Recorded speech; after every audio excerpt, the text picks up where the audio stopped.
Yorshka's Cradle is a dark nautical fantasy about a very specific character's journey across a specific set of circumstances. But before we can get there, I'd like to tell you about the world. In this world, the planet is covered in an ocean of infinite depth, the water stretching downward into unfathomable reaches never plumbed by mortal hands, until eventually it compresses into a singularity somewhere at the core of the planet, if one could call it that. On this planet, the continents float as the sheer mass of their weight acts buoyant against the pressures below, behaving almost like our planet's volcanic mantle, in which the tectonic plates mingle with hot magma moving slowly at a glacial pace of millennia. But that isn't the interesting part.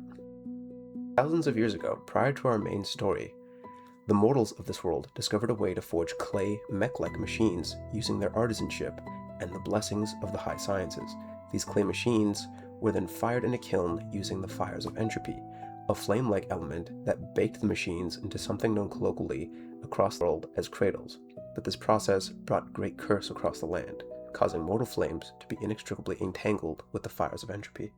As a result, any fire lit by mortal hands opened a rift to the plane of entropy, which demons known as char crawled through, blooming from the embers of the flames into creatures of sheer chaos. This sundered mortals across the planet, making cooking, centralized heating, industrialized metallurgy, and all forms of conventional power unachievable through safe means, until eventually the people of this world found glint, a substance secreted by a deep-sea creature known as the Drang, a translucent skate-like slug that feeds on the lowest levels of the unfathomable depths before rising to the surface for sunlight.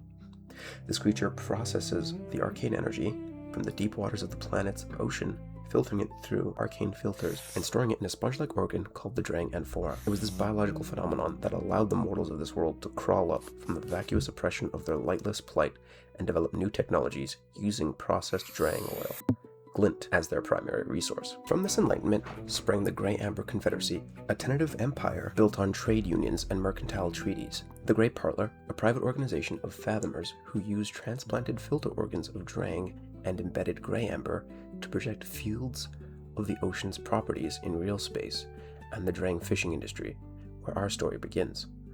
Enter Irian Kincaid, half Tahari mortal, half siren, born on the deck of a Drang fishing vessel called the Howard Huntress.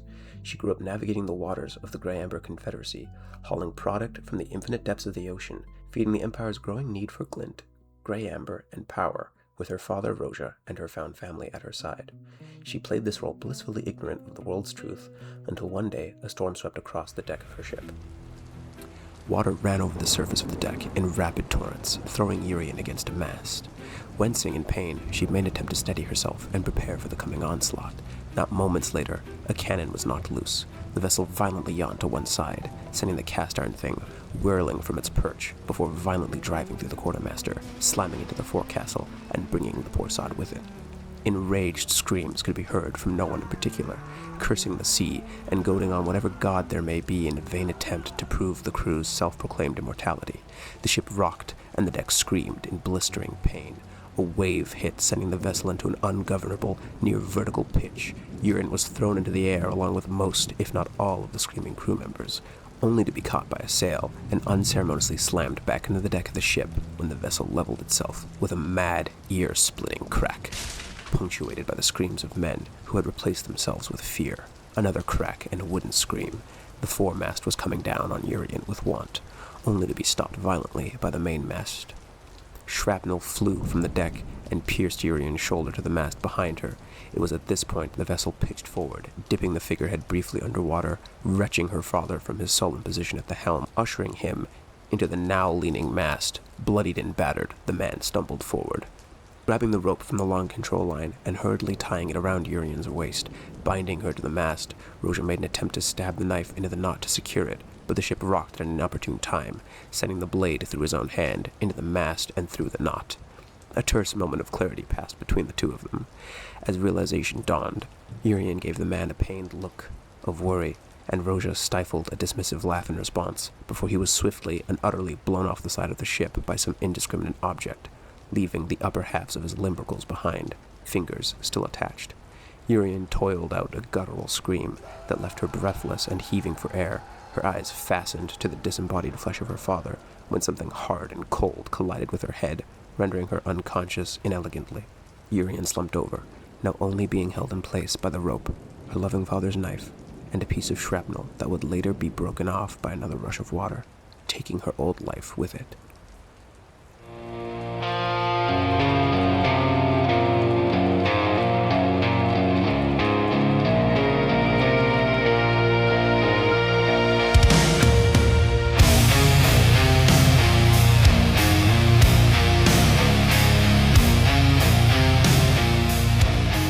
Hope you enjoyed this lore primer and excerpt from the book.